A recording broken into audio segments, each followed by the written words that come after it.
estamos vivendo numa pandemia mundial e não é só o risco de contágio que nos preocupa, mas sim todo o contexto que o novo coronavírus traz.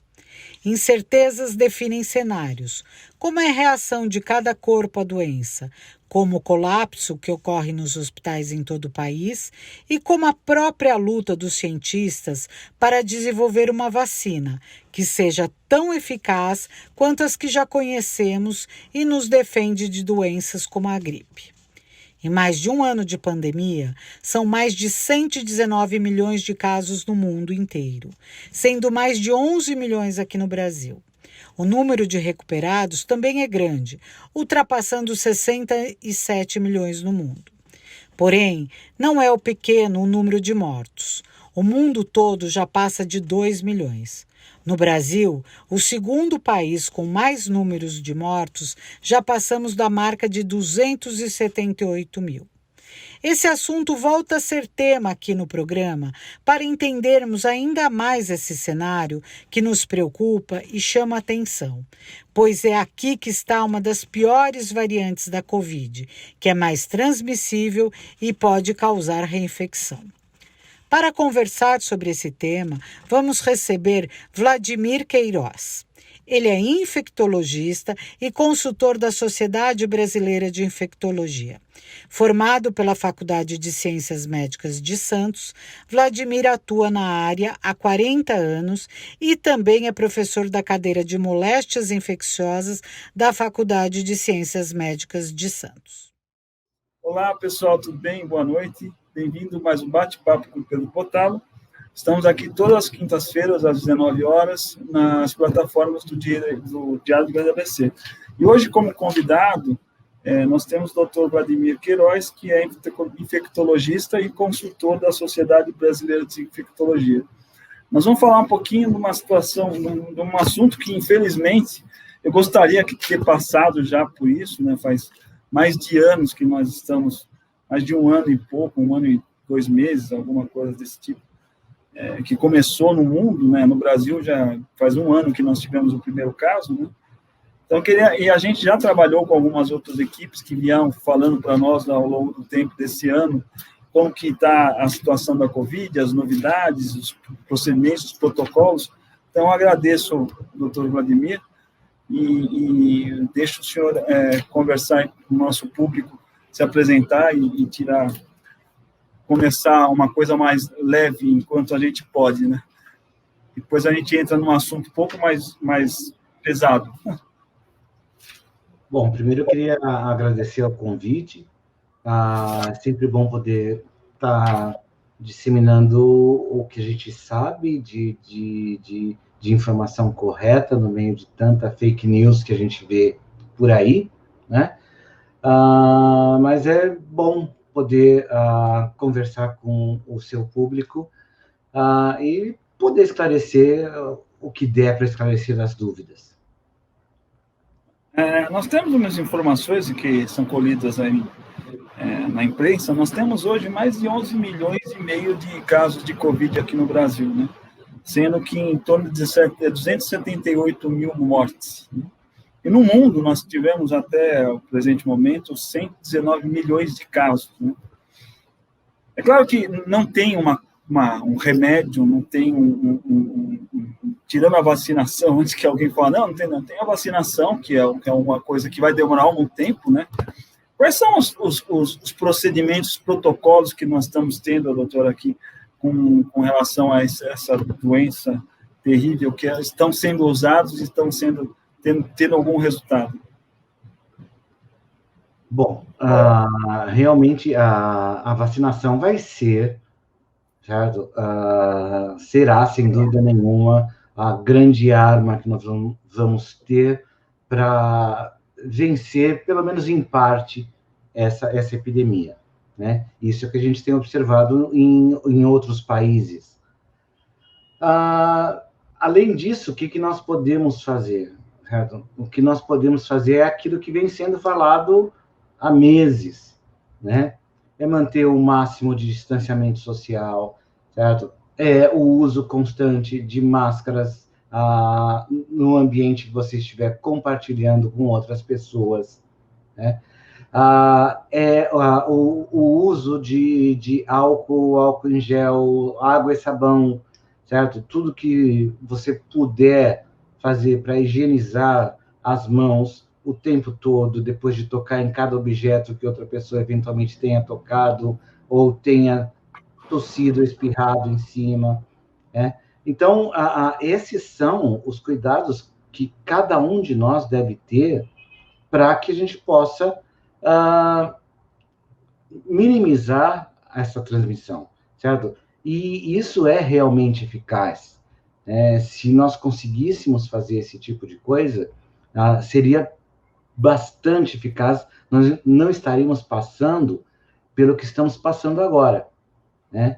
Uma situação em que há um número de casos extremamente alto, um número de casos que supera a capacidade do nosso atendimento médico, né? Supera em números, né? E se nós tivéssemos, é claro, certo, que toda essa situação, ela é indubitavelmente penosa para todo mundo, em todos os sentidos, em todos os aspectos, né? É muito ruim você se privar de sair de casa, é muito ruim você se privar de festas, é muito ruim você fechar em parte o seu estabelecimento, deixar de ter a sua renda ou parte de sua renda, né? Isso tudo é muito ruim, mas é extremamente necessário nessa situação. Não temos outra saída no momento, uma vez que, como você já disse no início, a vacinação ainda vai demorar.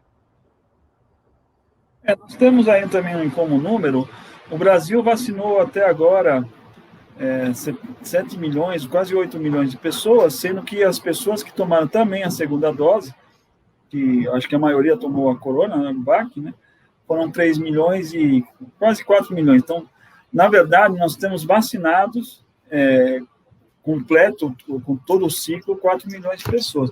Os Estados Unidos já vacinou mais de 100 milhões de pessoas, né? Não sei se nos 2 ciclos, né? E, infelizmente, nós estamos com um problema de comprar a vacina, de receber a vacina, e tivemos esse problema de burocracia, de não faz pedido, que a lei não pode, faz o pedido, nem vou entrar nessa questão que não nos interessa agora. E essa demora, nessa situação, nós temos até apresentando várias cepas, né? Parece que tem uma cepa nova que surgiu aqui na Amazônia, né? Que dizem que até ela é mais letal que o vírus original da Covid-19. Isso é verdade, doutor? Não é totalmente verdade ainda, né? Nós não sabemos se essa cepa é mais letal. Nós sabemos que ela se transmite com mais facilidade. Como é que a gente sabe que ela se transmite com mais facilidade? A partir do momento que a cepa aparece numa região, rapidamente ela se torna a cepa preponderante, a mais frequente, né? Então, isso é Darwin, isso é darwinismo, né? Uma cepa que consegue se espalhar mais facilmente na população, ela consegue ser a preponderante, ela consegue ser a mais frequente, né? Então, isso a gente já tem como certo, ela realmente se transmite de maneira mais fácil. Por que ela se transmite mais fácil? Porque ela se reproduz melhor? Pode ser. Porque o indivíduo doente permanece mais tempo com ela na garganta, no nariz, eliminando o meio? Pode ser, né? De qualquer forma, a gente sabe que essas mutações que ocorrem na cepa brasileira, na chamada P1, né? Essas cepas essas mudanças no vírus são justamente naquela espícula que funciona como chave para a fechadura que nós temos nas nossas células. Então, é justamente no mecanismo que o vírus se junta à célula humana para que ele possa se reproduzir. Então, essas mutações fizeram com que essa nova cepa tivesse uma maior facilidade de se fixar na célula humana e se reproduzir de maneira mais rápida e mais eficaz. Bom, nós tivemos, é claro que já falei isso, nós não temos um remédio, nós não temos temos protocolos e o dia a dia dos médicos, que também temos que falar, estão também faltando médicos, né? Médicos, enfermeiros, então, nós estamos tendo esse problema aqui no Brasil também, que não tem muito mais pacientes do que médico pode atender. E tivemos várias variações de procedimentos, teve a famosa cloroquina, toda essa situação. Hoje tem um remédio chamado Proxar, que está sendo usado, inclusive, na Amazônia. Não é um remédio, gente, não é um remédio para a Covid, é um procedimento que ajuda. Você tem alguma informação sobre esse procedimento, esse protocolo, doutor? Poucas informações, na verdade. Ele está sendo usado de maneira experimental, né? E pelo menos um braço do estudo existe em Manaus. Os resultados preliminares, né, levam a crer que esse medicamento possa encurtar o período de internação e diminuir o número de mortes. Mas ele é usado somente nos casos graves e internados. Ele não é um medicamento para ser utilizado em casa, certo? Quando os pacientes não estão doentes ou têm uma apresentação leve da doença, né? Aí ainda é um medicamento experimental, ainda vai levar muito tempo para que ele possa ser utilizado em larga escala. A gente precisa ter a reprodução desse estudo inicial por outros pesquisadores. Assim, vou deixar bem claro, a gente está falando de informações, eu não tenho dados médicos, eu estou tentando colocar para o meu público quais são as variações que a gente tem para protocolos. Realmente cura, não tem a vacinação, independente de qual tipo de vacina, é a melhor situação que a gente tem por enquanto. Esse também é um outro chamado VIR 7831, também é um outro tipo de medicamento, está tendo estudos também, não é isso, doutor? De Israel esse, né? Isso. Exatamente. Também está em estudos, certo?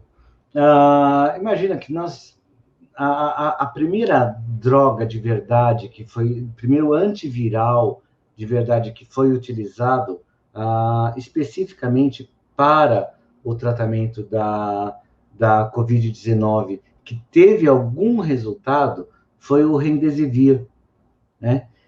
E ainda assim, os resultados são muito pequenos, muito leves e não ajuda todo mundo, né? A droga foi recentemente liberada no Brasil, mas nós ainda não temos. Mas, de qualquer forma, não é um medicamento que a gente possa dizer, pô, esse medicamento é bom, né? Como a gente tem os antivirais contra o HIV, como a gente tem os antivirais contra o vírus influenza, certo? O oseltamivir, que a gente tem aí, que a gente sabe que funciona muito bem, certo? Todos os antirretrovirais funcionam muito bem para o HIV. Dizer que nós temos um medicamento que realmente funcione para o SARS-CoV-2, certo? Nesse momento, ainda nós não temos. Não, é bom só para... Quando eu fiz essa bateria de programas sobre o assunto com outros profissionais, a gente estava nesse tempo da cloroquina, né? Então, atualizar o pessoal. Não estou falando que é remédio, gente, são estudos, né? Muitas vezes, o doutor sabe melhor que eu, o estudo demora anos para se ter uma conclusão. Provavelmente, se Deus quiser, essa pandemia vai ter passado para a gente ter certeza de um ou de outro, né? Nós tivemos muito também, então demora, até por causa da vacina. A vacina, para ser estudada, demora, o doutor deve saber melhor que eu, demora 5, 6 anos da vacina básica, né? Nós estamos correndo atrás do carro, não tem jeito. Não, é mesmo com as vacinas. Hoje, certo? Ao bem da verdade, aparentemente as vacinas estão tendo em campo, na vida real, um resultado até melhor do que elas tiveram na fase de estudo, né? E a fase de estudo é extremamente necessária, e a principal, sempre, para qualquer medicamento ou vacina, o que primeiro nós estudamos é qual é a segurança de utilização dessa vacina ou desse medicamento, né? O quanto que ele é seguro para ser utilizado.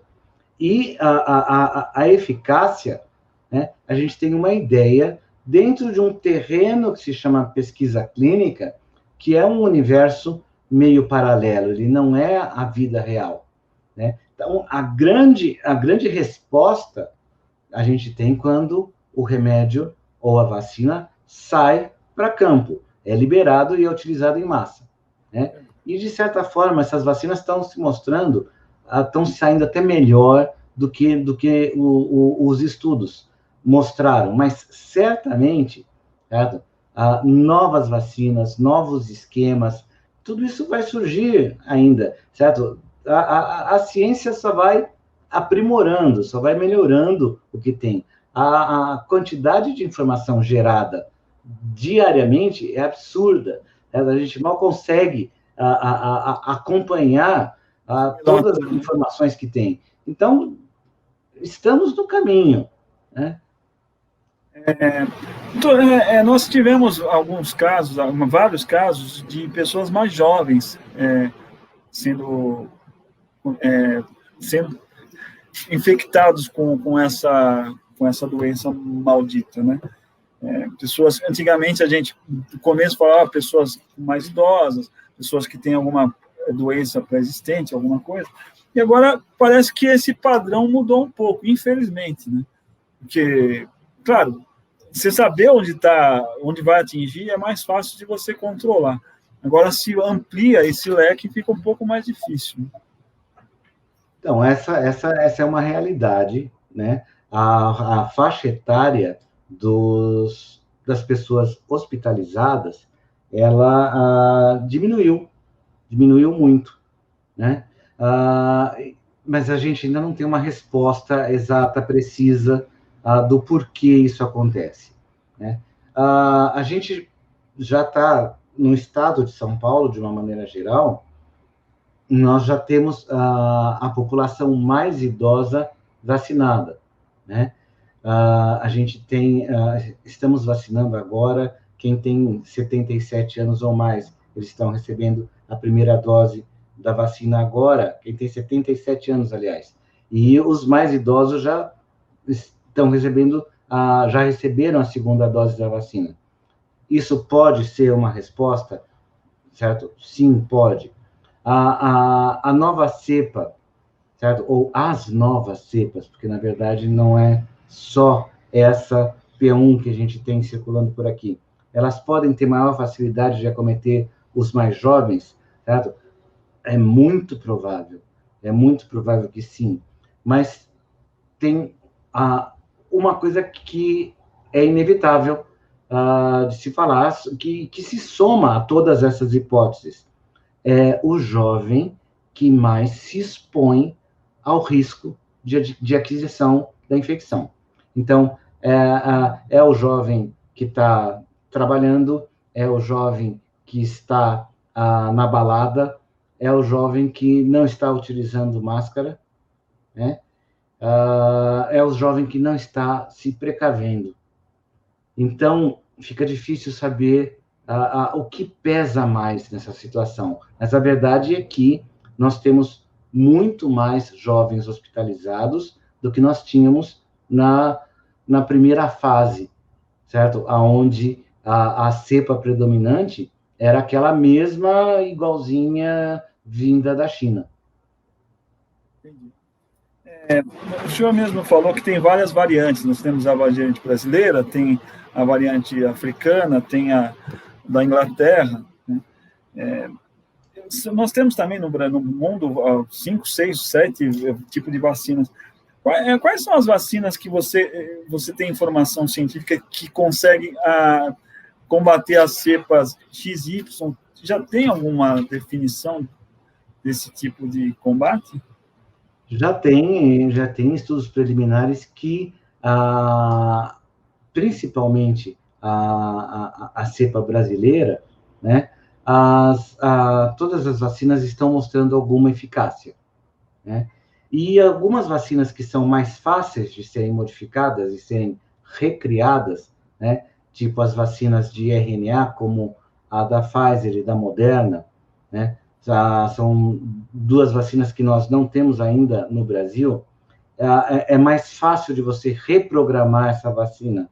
E esses laboratórios já estão reprogramando essas vacinas para que possa contemplar com a mesma grande eficácia que essas duas vacinas têm para a cepa original, né? Essas duas vacinas foram, sem dúvida, aqui nos estudos, mostraram melhor eficácia, né? Mas os estudos foram feitos com a cepa que a gente chama selvagem, que é a cepa original, né? Então, de repente, até já está se falando, em termos da Pfizer, em a vacinação de 2 doses, sendo que a segunda dose seja diferente da primeira, já com uma estrutura um pouco diferente, mais apropriada para as novas cepas, né? E assim poder ter o mesmo grau de eficácia que a vacina teve no estudo, né? Mas, de qualquer forma, todas as vacinas estão se mostrando eficazes em reduzir o número de internações, reduzir o número de casos graves e, portanto, reduzir o número de mortes. Então, o senhor falou uma coisa importante. Na verdade, não me interessa o tipo de vacina, eu sei que tem que vacinar, né? Se você tiver num tempo que tivesse opção, aí é outra conversa. Nós não temos opção. Então, se for corona, é corona, se for dióxido, é dióxido, né? Então... É o que temos para hoje. Não, o que temos para hoje. Né? Eu quero saber do milagre, eu não quero saber o santo que fez, né? Isso aí. Você me falou que a linha de frente também tem sofrido muito com relação à perda de profissionais, né? Não só, claro, não só pela doença, até por estresse. As pessoas que eu conheço que têm esse tipo de... Nós estamos mais de um ano, o pessoal da profissão de enfermeiro, de médico, nutricionista, fisioterapeuta, todas as pessoas da linha de frente, chega uma hora que a pessoa, a cabeça fica ruim, né? A pessoa... Como que está sendo levado isso no dia a dia com relação a esses profissionais? Olha, eu acho que tem sido muito difícil para todos, certo? O profissional de saúde está passando por uma situação extremamente difícil, porque a gente tem um pouco da impressão de estar enxugando gelo, né? Porque o número de casos aumenta, a gente está convivendo com a morte de pacientes diariamente, né? Então, e isso já há um ano, ou mais de um ano, sem férias, sem nada, imagine, eu sou infectologista, não sou intensivista, certo? Você pode abrir um leito de UTI de uma hora para outra, de um dia para o outro. Você pode equipar um leito de UTI de um dia para o outro, mas você não forma um intensivista com menos de 2 anos de estudo, né? Então, a escassez de profissionais com a devida competência é muito grande. É muito grande. Então, vai sobrando para quem já tem mais experiência, inclusive a orientação dos mais jovens que estão entrando no mercado e estão fazendo parte de um universo que nenhum de nós fazia parte, nenhum de nós tinha essa experiência. As pessoas que eu tenho contato, é realmente isso que eu falei, são pessoas que têm, por exemplo, são anestesistas que estão tendo que fazer essa situação, que realmente não é questão de competência ou não tem o preparo, né? E o problema emocional, você trabalhar num estresse que vocês estão trabalhando durante um ano e não tem um final, não tem uma luzinha falando, vai acabar daqui a um mês, vai acabar daqui a 3 meses, é muito terrível, eu imagino mesmo. Se nós que estamos aqui tentando sobreviver com empresas, com o serviço, e estão tendo parentes, amigos nessa maldita doença sendo levado, imagine vocês, eu imagino realmente vocês são os verdadeiros heróis. Não, é muito chato você, durante um ano, você repetir diversas vezes. Daqui 15 dias a gente vai ter uma ideia melhor do panorama. A gente vai ter uma ideia do cenário daqui 15 dias, e esses 15 dias não chegam nunca, né? E, de repente, a gente vê uma melhora e aí cai tudo por terra abaixo e a gente vê tudo piorando de novo, e a perspectiva para os próximos 15 dias, independente desse lockdown, seja lá o nome que for dado, instituído nesses próximos 15 dias, a gente já sabe que a situação vai piorar nos próximos 15 dias. Sabe? Os efeitos benéficos dessa situação de restrição atual vão ser observados daqui a um mês. Né? Então, isso é muito louco. Esse trabalho psicológico que vocês estão falando, eu sempre converso aqui com o pessoal falando, olha, você mora numa cidade ruim, não interessa o nome da cidade. Aí vem uma visitante lá, um seu parente, fala, não, a cidade não é tão ruim. Eu falo, não é tão ruim porque você chegou aqui segunda, terça-feira, você está indo embora. E eu que tenho que passar o restinho do ano aqui, né? Então, esse que é o problema. Quando você tem o começo e o fim, tudo bem, vocês não têm o fim, a gente não sabe. Né? E não estou falando não estou lidando com a situação de governo, de política. Esse tipo de lockdown que nós estamos enfrentando, de abre um pouquinho, eu não sei se vai ter tanto efeito. Eu não sei, isso daí pode ser que resolva. Por outro lado, se fechar tudo e o governo não ajudar, as empresas vão falir. Os empregados não vão ter como comer. Então, se eu tivesse a solução, eu ia ligar lá para o pessoal que governa o país, mas realmente é difícil. E é muito fácil, é muito mais fácil, eu confesso, é muito mais fácil você fazer esse tipo de lockdown com a maior rigor num país que é rico e que você consegue suprir as necessidades. Porque é óbvio que, de uma forma ou de outra, certo? Todo o mundo, todos os países vão perder muito, quer seja, certo? Pelo dinheiro gasto que você tem com internações, os cuidados médicos, ausência no trabalho e eventual morte, certo? Até porque morto não paga imposto, né? E você tem, por outro lado, você tem as perdas dessa situação que está meia boca, né? Você vê que muita coisa ainda está funcionando, né? Hoje eu fui para o hospital e imaginei encontrar as ruas vazias, não ter trânsito, certo? Ônibus vazios. Não tava desse jeito, não. Não notei grande diferença no trânsito. Eu vi ônibus lotados. Quer dizer, você cria uma situação que, para uma boa parte da população, a perda econômica vai ser muito grande e talvez você não tenha a repercussão em termos de saúde necessária. Então, isso preocupa muito. Eu concordo, doutor. Aí nós estamos falando de política, e realmente tem que se falar, porque não é querendo entrar no mérito, mas nós temos que ter um norte, né? Que nem o senhor falou, a gente faz um lockdown, mas só que o pessoal que precisa trabalhar, que ganha pouco, não adianta ter pessoal que tem uma ajuda de custo, mas que não pague as contas do dia a dia. Estou falando nem de exagero, né? E aí fica essa meia boca. O problema é que se você precisar apertar de novo, o pessoal já desgastou. Não deu certo agora, você vai perdendo crédito. Todo mundo está desgastado. Você imagina os idosos, eu vejo na minha família, meu pai, certo? Meu pai está praticamente preso dentro de casa há um ano, né? Isso é muito ruim. Crianças estão deixando de ir para a escola, certo? Ou o ensino, de uma maneira geral, em qualquer faixa etária, está sendo feito online. Isso é prejudicial, mas não há outra saída. Não, concordo. E essa conta vai vir depois.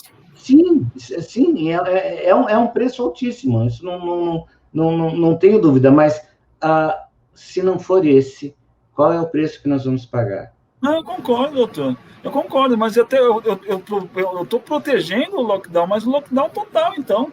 Que feche tudo, porque esse papo não vai abrir meia coisa, aí o cara fala, assim, não vai resolver, vai piorar.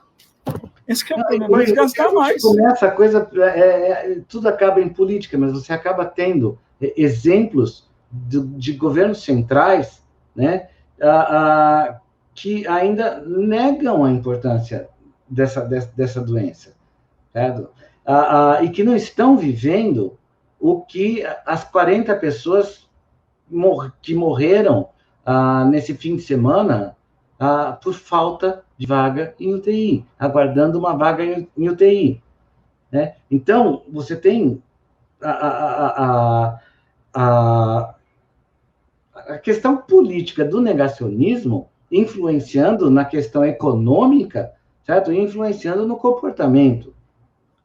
Então, seria preciso que tivéssemos governos fortes e com a população que acredite nesse governo forte e que realmente faça a coisa acontecer. E que todos corressem numa linha só. Exatamente. O que mata a gente é você ter o F corre aqui, o B corre lá, o T corre lá, ninguém sabe que está certo. Aí você chega para o cidadão comum, ele fala, eu prefiro fazer aqui porque é mais interessante para mim. Eu vou defender essa tese porque é mais importante para mim. E cada um corre no lado. Não adianta. Realmente não adianta. Só que são vidas, né? Não estão falando só de valor. São vidas. Esse não tem preço, realmente. Não tem governo que vá poder pagar as vidas que foram perdidas. A gente não quer falar sobre política, mas vai fazer o quê? Tem como. A gente toma conta de casa, né? Mas o resto do mundo não somos nós, né? Então, tem que falar. Agora, isso que eu gostaria, a importância da gente renovar é uma coisa chata falar sobre o Covid.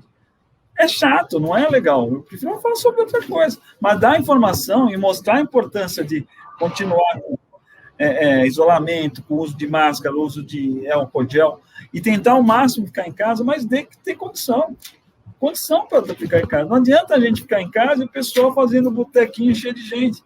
Porque essa pessoa vai bater comigo lá, que estou em casa, vai disputar o leito de UTI comigo. Eu vou ser...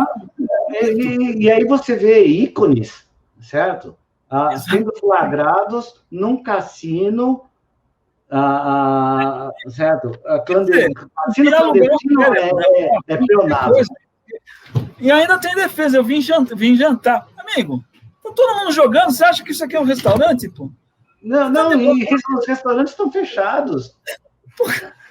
Mesmo que seja restaurante, mas fala, não, eu só vim jantar. Queridão, tem um monte de gente jogando, você entra lá, pelo amor de Deus, não me faz isso, fica quieto então, chegou a ser ridículo. Chamar o ser humano de ridículo, chamar o povo de ridículo, não dá, né? Eu fico indignado, que você falou, ícones, tinha que ser ícones, não pode fazer isso. Mas eu quero, não vira símbolo, não vira um ícone. Vai lá, fazer qualquer coisa que ninguém se dá importância. No total anonimato, né? Desabafo. Isso me irrita, porque a gente vê que a gente está caminhando, cada um para um lado. Quem tem razão? Ninguém. Porque ninguém vai conseguir quebrar as amarras. Cada um vai para um lado, não tem como forçar de um lado só e quebrar. Doutor, desculpa, a gente se exalta, porque eu perdi amigos, perdi família, perdi um monte de gente. Eu tenho empresa, eu tenho pessoas que são da minha família de negócios, vamos dizer assim, que eu tenho que tomar cuidado, né? E o pessoal está brincando, fazendo janta em cassino. Obrigado, doutor, desculpe o desabafo, eu acho que você é que tem que fazer o desabafo. É muito. Mas isso. Eu agradeço, desculpa também, que nem eu falei, o desabafo um pouco, mas eu acho que é importante você falar, olha, a coisa não é para brincadeira, não é um videogame, acabou, você dá reset e ele vai lá e tem mais 3 vidas. O negócio é meio sério. Bom, gente, doutor, você quer deixar algum e-mail, algum contato aí do doutor, da sociedade, alguma... contatos que eu possa... Bom, meu e-mail é vladimir.queiroz, certo? @uol.com.br. Perfeito, doutor. Eu agradeço. Gente, obrigado pela participação de vocês. Lembrando que toda quinta-feira a gente passa nas plataformas do Diário da ABC. Curta o nosso Instagram e nosso Face, bate-papo com Pedro Bottalo, bate-papo Pedro Bottalo, e tem aí nosso WhatsApp também, tá? Fico à disposição. Obrigado, doutor. Boa noite. Eu que agradeço a oportunidade. Boa noite a todos.